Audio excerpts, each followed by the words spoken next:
මම ස්ක්‍රීන් එක ෂෙයා කරන්නම්. ඩේටාබේස් එකක් මම මේ වර්ඩ් වල තියෙනවා මේ ඩේටාබේස් එකක්. එහෙම නැත්නම් පොඩි ටේබල් එකක් හදලා. අන්න ඒ ටේබල් එක අපි ඇක්සස් ඩේටාබේස් එකකට පරිවර්තනය කරගන්න හැටි බලමු. ඒ කරන ක්‍රියාවලිය තුළ ගොඩක් දේවල් ඉගෙන ගන්න පුළුවන්. අන්න ඒ ඉගෙන ගන්න දේවල් ටික ප්‍රශ්නයක් අහනකොට උත්තර දෙන්න ප්‍රමාණවත් වෙයි. එතකොට මගේ ස්ක්‍රීන් එක පේනවා ඇති නේද? ඔව් සර්. එතකොට මේ දැන් තියෙන වර්ඩ් වල සාමාන්‍ය පරිදි හදාගෙන තියෙන ටේබල් එකක්. එතකොට දැන් මේ වර්ඩ් වල මේ වගේ ටේබල් එකක් අපිට පවත්වාගෙන යන්න පුළුවන් ඇත්තටම. ඩේටාබේස් එකක් විදිහට පවත්වාගෙන යන්න පුළුවන්. නමුත් ප්‍රශ්නේ තියෙන්නේ අපිට දැන් මෙතන නම් ඩේටා තියෙන්නේ රෝස් 27යි. මම අර ඇක්සස් වල පළවෙනි පාඩමේදී කියලා දුන්නා. දැන් අපි වර්ඩ් වල රෝ එකක් හැටියට මෙහෙම සලකනවා වුණාට ඇක්සස් වල මේකට කියන්නේ රෙකෝඩ් එකක් කියලා. මතක ඇති. ඒතකොට මේ අතට ගත්තාම ඇක්සස් වල මේ වර්ඩ් වල කොලම් එකක් විදිහට සලකනවා.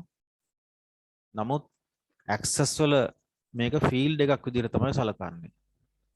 එතකොට මේක ID ෆීල්ඩ් එක. ඇක්සස් වලදී නම් මේක ENT name field එක, මේක address field එක, මේක gender field එක, මෙතන NIC field එක. එතන මේක පළවෙනි row එක word වල නම්, නමුත් පළවෙනි record එක access වල නම්.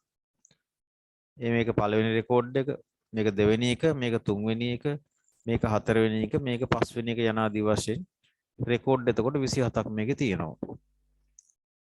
නම විතරයි වෙනස්, එකම දේ තමයි තියෙන්නේ. එතකොට මේ ටේබල් එක අපි ඇයි ඇක්සස් වලට ගන්නෙ? මොනවද අපිට ඇක්සස් වලදී ලැබෙන වැඩි පහසුකම්? වර්ඩ් වල මේක පවත්වාගෙන යන්න බැරිද? ඔන්න ඔය ප්‍රශ්න ටිකට අපි ළඟ උත්තර තියෙන්න ඕනේනේ. එතකොට දැන් බලන්න මෙතන රෙකෝඩ් 27ක් තියෙන හින්දා, එහෙම නැත්නම් රෝස් 27ක් වගේ පොඩි සංඛ්‍යාවක් තියෙන හින්දා අපිට මේකේ ඩේටා තෝරා ගන්න එක එහෙම ලොකු ප්‍රශ්නයක් නෑ. හැබැයි අපි හිතමු ඩේටා මේකේ 3-4000ක් තියෙනවා කියලා. 2300ක් ඒ වගේ ප්‍රමාණයක් තිබ්බොත් එහෙම අපිට යම්කිසි දත්ත ෆිල්ටර් කර ගැනීමේ ප්‍රශ්නයක් එනවා. උදාහරණයක් හැටියට මට අවශ්‍යයි මෙතන ඉන්න ෆීමේල් කට්ටියගේ විතරක් ලිස්ට් එක ගන්න. එහෙම වුණාම අපිට මේ ෆීමේල් ලගේ ලිස්ට් එක විතරක් ගන්න අපිට පහසුකම් සලසන්නේ නැහැ වර්ඩ් වල. මොකද වර්ඩ් කියන්නේ සාමාන්‍ය letter typing එහෙම නැත්නම් word processing software එකක්. අපි හිතමු දැන් මේ තියෙන address list එකෙන් මෙන්න මේ වචනේ තියෙන address ටික අපිට තෝරගන්න ඕන වෙනම. ඊළඟට එතනින් තෝරගන්න ඕනේ ෆීමේල් ලා ටික. මුලින්ම මේක ෆිල්ටර් කරගන්න ඕනේ මෙන්න මේ නම තියෙන ඇඩ්‍රස් ටික විතරක් අරගන්න ඕන. ඒ රෙකෝඩ් ටික විතරක්. එතන ඉන්න ෆීමේල් ලා ටික විතරක් ගන්න ඕන. අන්න ඒ වගේ අවස්ථාවකදී අපිට වර්ඩ් වලින් පහසුකම් සලසන්නේ නැහැ. ඒ හින්දා තමයි අපි ඒකටම හදලා තියෙන ඇක්සස් වගේ software එකක් පාවිච්චි කරන්නේ. Excel වල යම් තාක් දුරකට ওই වැඩේ කරගන්න පුළුවන්. අපි Excel උත් ඉගෙන ගන්න නිසා මම මේක Excel වලට කොපි කරලා අරගෙන ඒක කරගන්නේ කොහොමද කියලා පොඩ්ඩක් Excel වල කියලා දීලා access වලට යන්න. Excel 2007 එක තියෙන්නේ.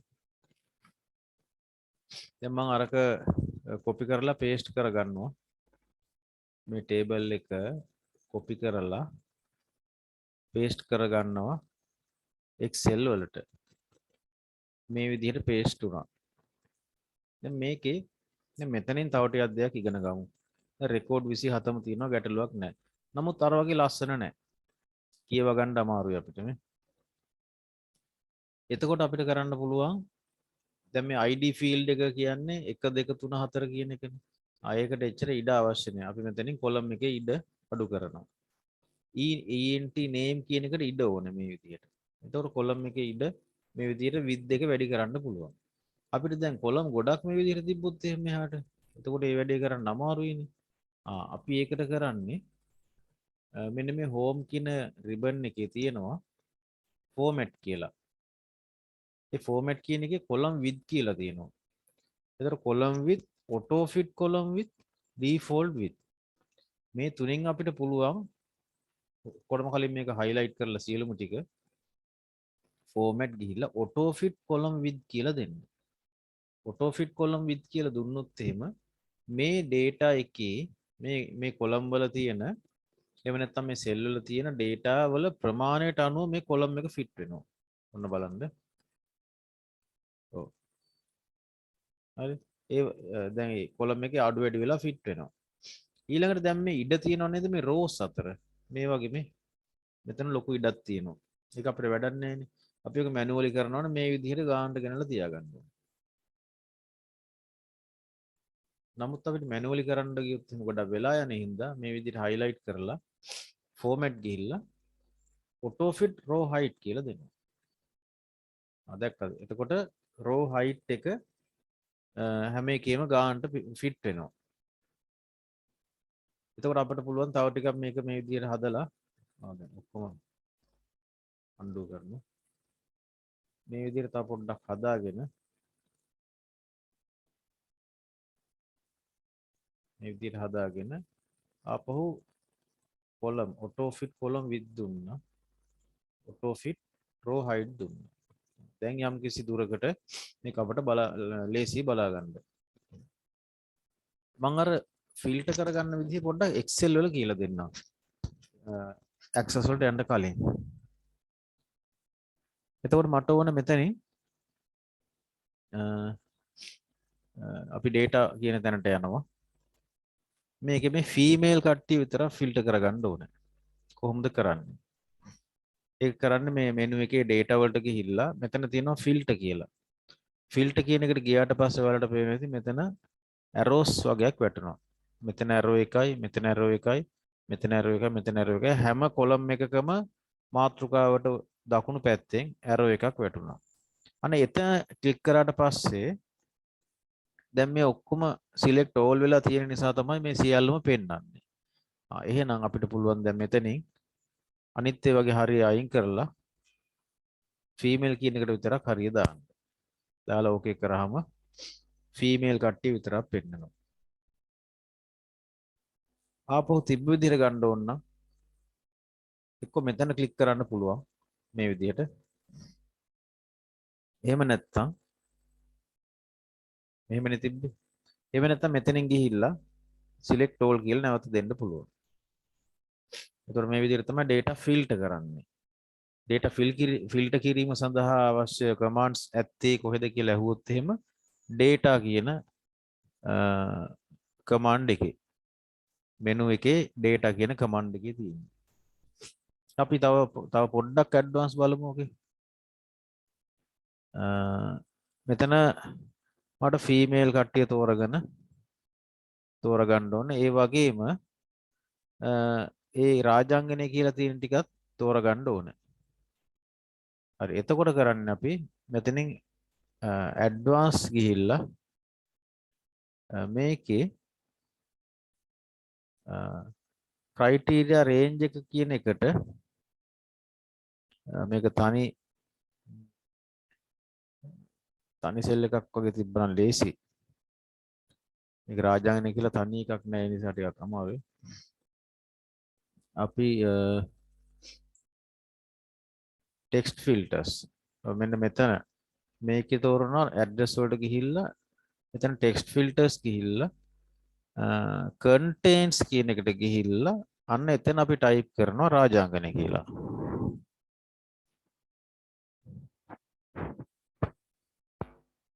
මේ විදිහට අකුරු හරිය නේද රාජාංගනය.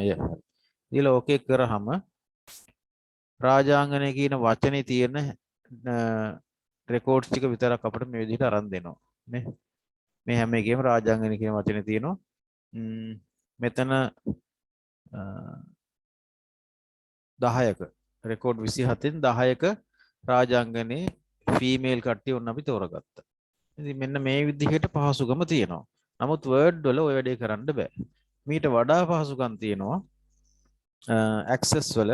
දැන් මොකද Excel වල මේක කරන්න පුළුවන්කම තියදී ඇයි අපි access වලට යන්නේ? එහෙම ප්‍රශ්නයක් තියෙන්න එපේ. ඒකට හේතුව තමයි Excel වල මේ ටික කරන්න Excel වල ගැන යම්කිසි වැඩි දැනුමක් තියෙන්න ඕනේ.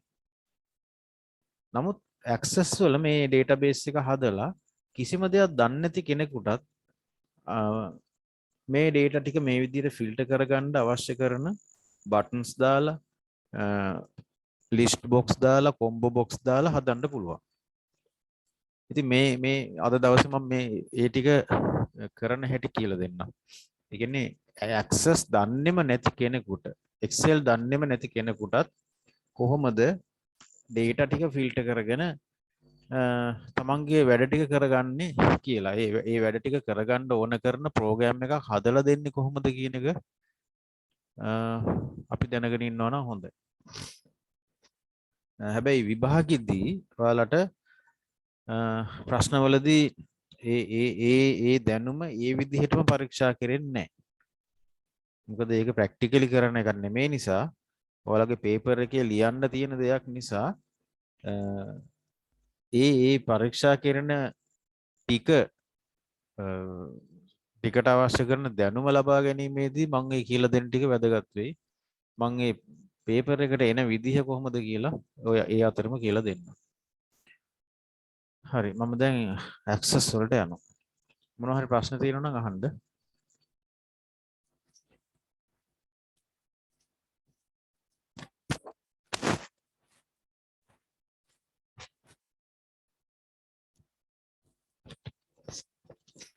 ඉතින් පේන්නේ නැති.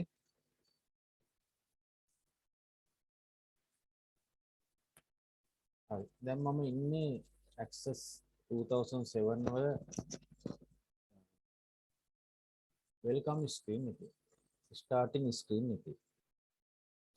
ඔයගලන්ට පේනද මෙතන blank database කියලා තියෙනවා.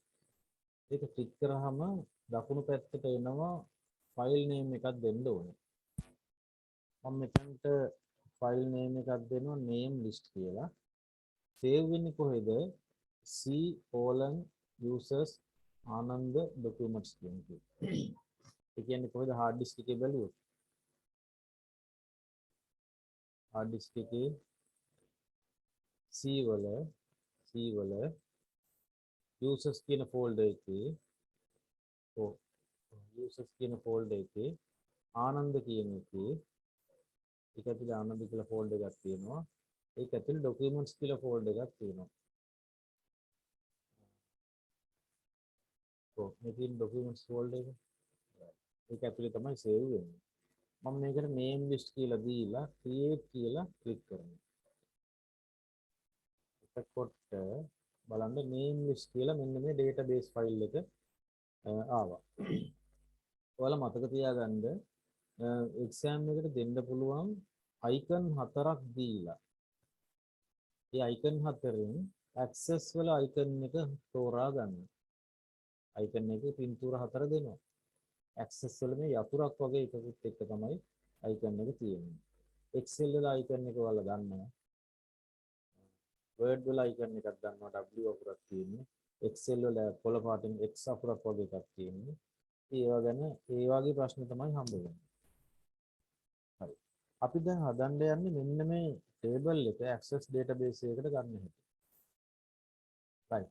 මේ තියෙන්නේ access වල interface එක. මේ තියෙන්නේ table 1 කියලා table එකක් ඇවිල්ලා තියෙනවා.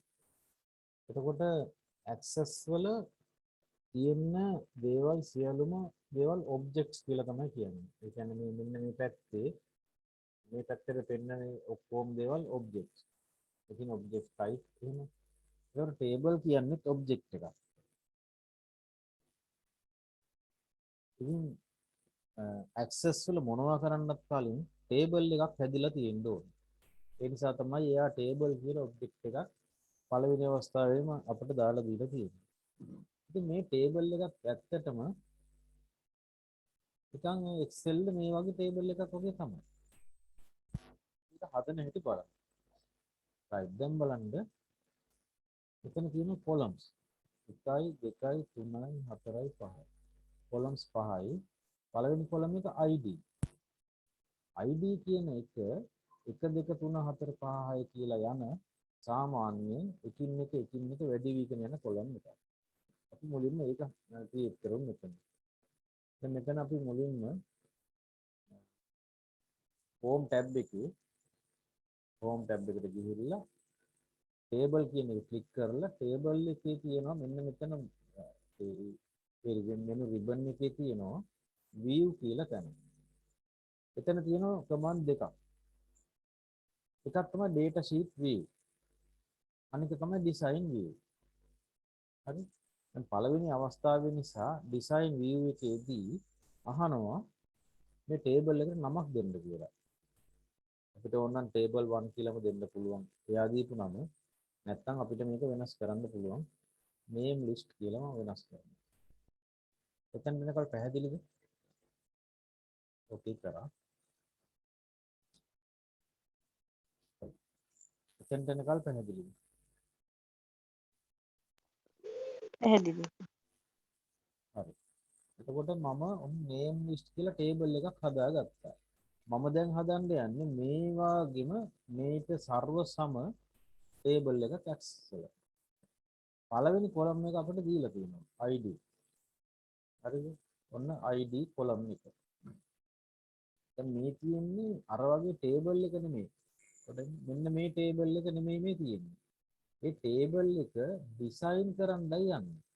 design කරද්දී අපි කරන්නේ මෙන්න මේ column 4 හඳුන්වා දෙන එක. 1 2 3 4 5. column 5 නිර්මාණය කරන එක කරන්නේ.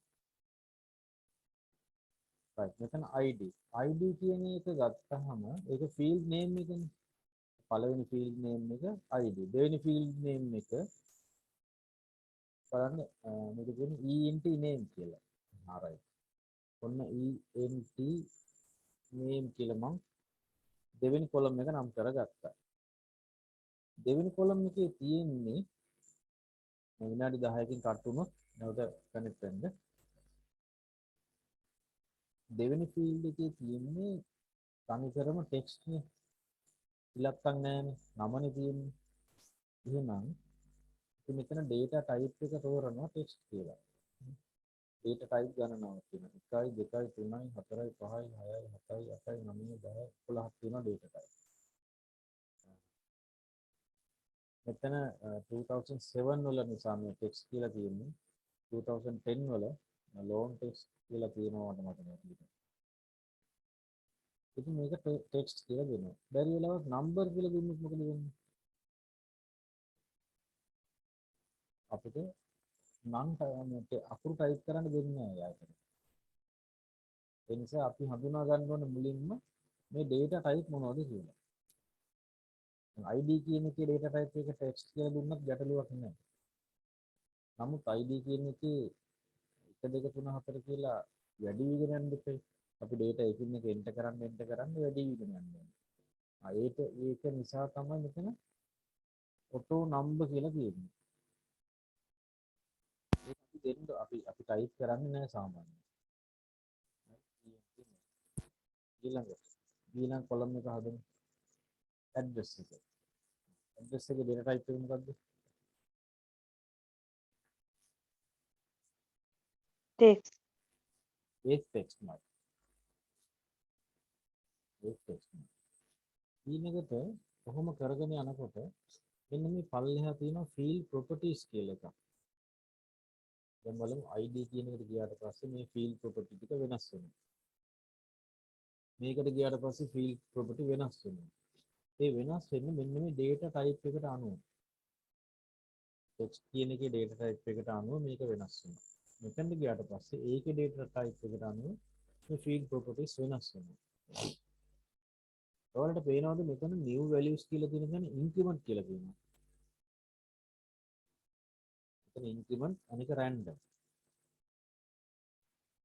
එතන increment කියලා තියෙන හින්දා තමයි මම කිව්වේ අපි එකින් එක data enter කරගෙන යනකොට 1 2 3 4 කියලා auto එයා හදා ගන්නවා කියලා. එතන ENT name කියන එකේ text කියන එකට ක්ලික් කරාට පස්සේ ඔයාලට පේනවා මෙතන field size කියලා. ෆීල් සයිස් එක උපරිම අකුරු 255ක් ටයිප් කරන්න පුළුවන්. හරි. එතකොට අපි ෆීල් ටයිප් එක ෆීල් සයිස් එක අපි තීරණය කරන්න ඕනේ වඩා විශාල නොවෙන්නත් ඕනේ වඩා කුඩා නොවෙන්නත් ඕනේ. දිගම නම තියෙන කෙනාට ඒ නම ටයිප් කරන්න පුළුවන් වෙන්නත් ඕනේ. මේක බැලුවහම සාමාන්‍යයෙන් දිගම නම තියෙන මේක කියලා හිතන්නකෝ. ඒතකොට මේකේ තියෙන අකුරු ගානට වඩා පොඩ්ඩක් හරි වැඩි සංඛ්‍යාවක් මෙතන තියෙනවා. අපි හිතමු සාමාන්‍යයෙන් අපි ගණන් කරමු බලන්න.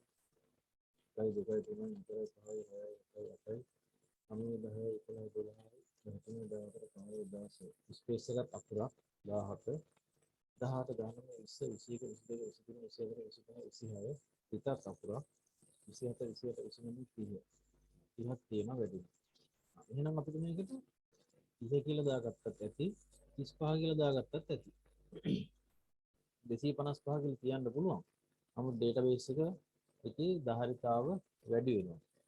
ඒ නිසා අපි අවම මට්ටම කියන්නේ. හරි. දැනට මේ ෆීල්ඩ් ප්‍රොපර්ටි එකේ ෆීල්ඩ් සයිස් කියන එක විතරක් හදාගන්න. ඊළඟට ඇඩ්‍රස්. ඇඩ්‍රස් එකට හැබැයි ඊට වඩා ගොඩක් ඕනනේ. මෙතන 35 නම් මම හිතන්නේ ඇඩ්‍රස් එකට අකුරු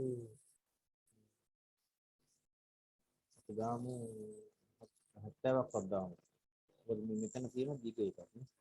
මේවා එකිනෙක ගණන් කරන්න ඕනේ නැහැ. අපි කරන්නේ ආසන්න වශයෙන් දාන්න.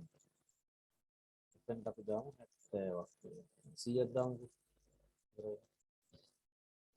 ඊළඟ එකත් බලමු. ඊළඟට ජෙන්ඩර්. ජෙන්ඩර් කියන එක ෆීල් ෆීමේල් මේල්. ඔච්චරනේ ඉන්නේ. එතකොට මෙතන ජෙන්ඩර් කියලා ටයිප් කරනවා.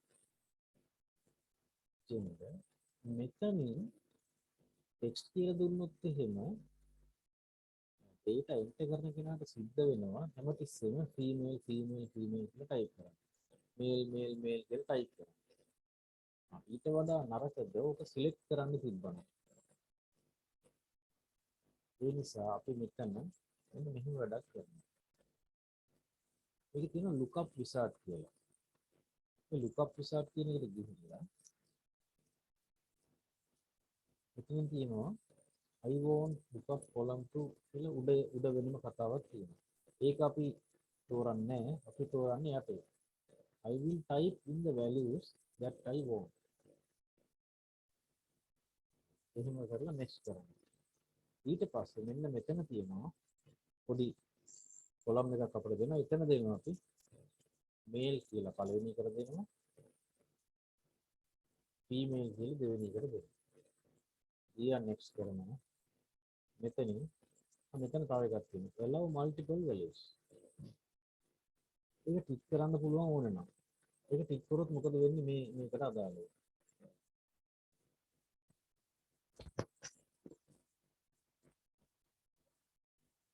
මේක ටික් කරොත් එහෙම data enter කරන අවස්ථාවේදී එක්කෙනෙක් වෙනුවෙන් දැන් මෙයා වෙනුවෙන් මේල් සිලෙක්ට් කරන් මේල් එක ෆීමේල් එක දෙකම සිලෙක්ට් කරන්න පුළුවන්. ඒකට ඒක වැරද්දක් වෙනවනේ. ඒ නිසා අපි ඒක ටික් කරන්න නැතුව තියෙනවා. එකයි සිලෙක්ට් කරන්න පුළුවන් එක පුද්ගලයෙක්. එක මේල් එක ෆීමේල්. හරි. දැන් මේක ෆිනිෂ් කරනවා. ඒකෙත් එතකොට ටෙක්ස්ට් කියලා තමයි එන්නේ. නමුත් data enter කරන වෙලාවේදී මම පෙන්නන්නම් එතන සිලෙක්ට් කරන්න දෙනවා අපිට. ඊළඟට NIC identity card number එක NIC මේ ජෙන්ඩර් කියන එකද මම කරපු දේ තේරුණාද?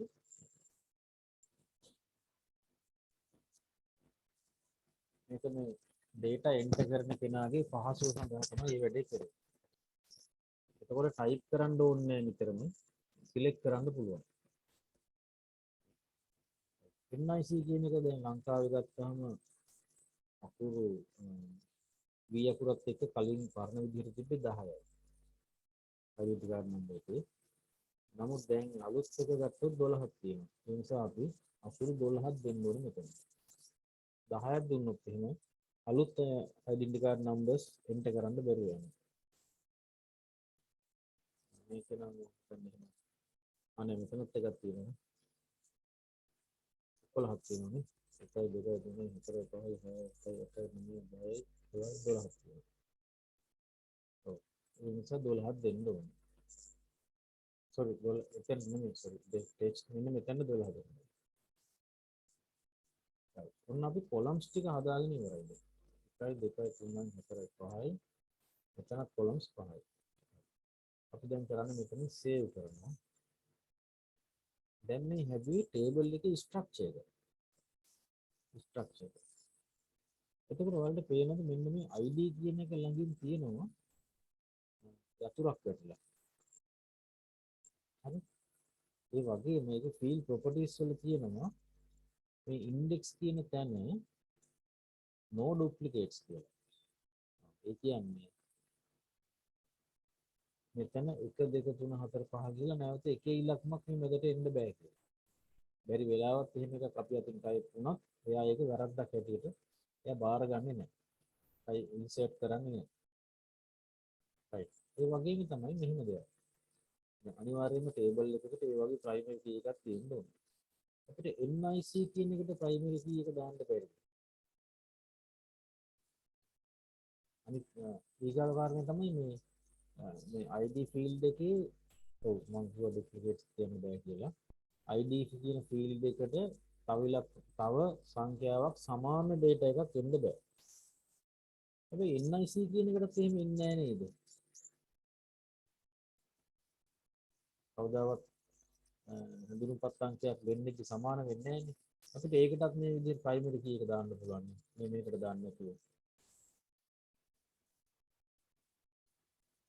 විනාඩියෙන් පස්සේ ඊට පස්සේ අපෝ කනෙක්ට් වෙන්න. ඇයි අපිට NIC කියන එකට දාන්න බැරිද? primary key කියන එකේ අර්ථය තේරුණාද? එකපාරක් දත් එකපාරක් පාවිච්චි කරන එකන්නේ